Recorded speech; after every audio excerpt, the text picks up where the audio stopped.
अस्सलाम वालेकुम स्टूडेंट्स, आज हम आईना उर्दू पेज नंबर 27 पर अल्फाज के मुतज़ाद सीखेंगे।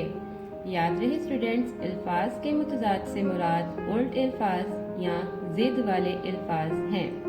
मसलन खुशी, गमी, सख्त, नरम, जवान, बूढ़ा वगैरह। आए अब हम मज़ीद अल्फाज के मुतज़ाद सीखते हैं। अल्फाज मुतज़ाद यानी उल्ट।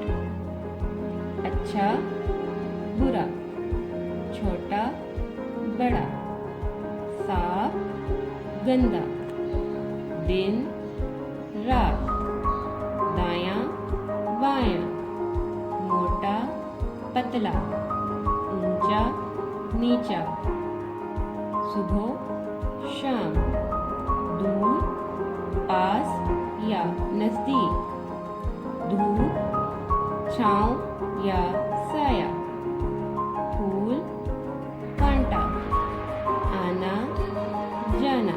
चलिए स्टूडेंट्स एक बार दोहराते हैं।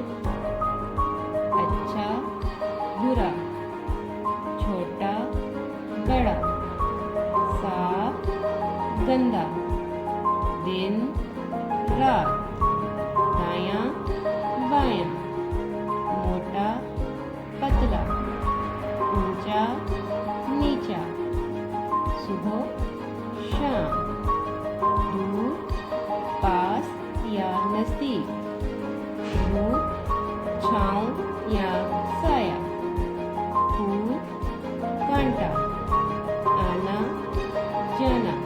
ओके स्टूडेंट्स, आज का हमारा काम यहीं तक था। अल्लाह हाफिज।